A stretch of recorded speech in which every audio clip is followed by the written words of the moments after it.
Hi, in this video we're going to find the circumference of a circle and leave our answer in terms of pi.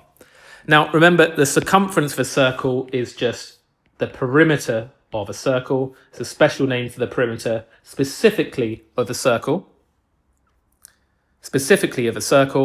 And remember what the formula for it was, the circumference. So if we had a circle and we had the radius of a circle, remember the radius is the line from the center of the circle to the perimeter, the circumference. If we had the length of that radius, which is r, then the circumference, the perimeter of the circle, would have length equal to 2 times pi times r. Remember, in algebra, when we have things next to each other, like 2 pi r, it just means 2 times pi times r.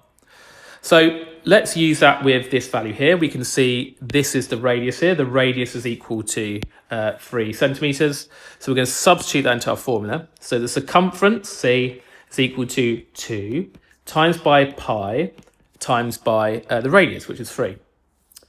Now we just need to put that on our calculator. Remember this pi here, that's just a Greek letter. It's a constant which has the value 3.14. So this has the value 3.14 with a number of digits after it. But you don't need to remember the digits because your calculator will have the value of pi stored on it.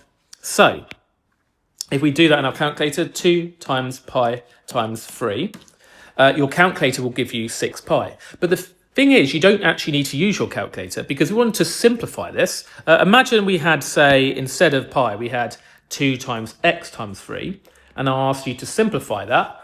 What you might do is you just do the 2 times the 3 first, which is 6, and then it's 6 times x, and you'd write 6x to mean 6 lots of x. We don't write 6 times x, we just write 6x because we prefer to not use a time symbol in algebra.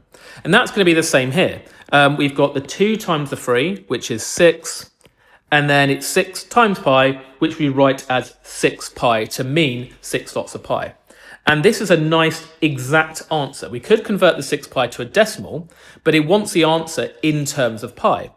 And the reason this is a nice way of writing the answer is because the digits of pi go on forever. So if you want to have this as a decimal, the digits will go on forever, and you'd have to round it. And at the point where you round it, you're going to lose some accuracy. Whereas if you write 6 pi, you preserve the accuracy, you give the answer in an exact way, which is nice.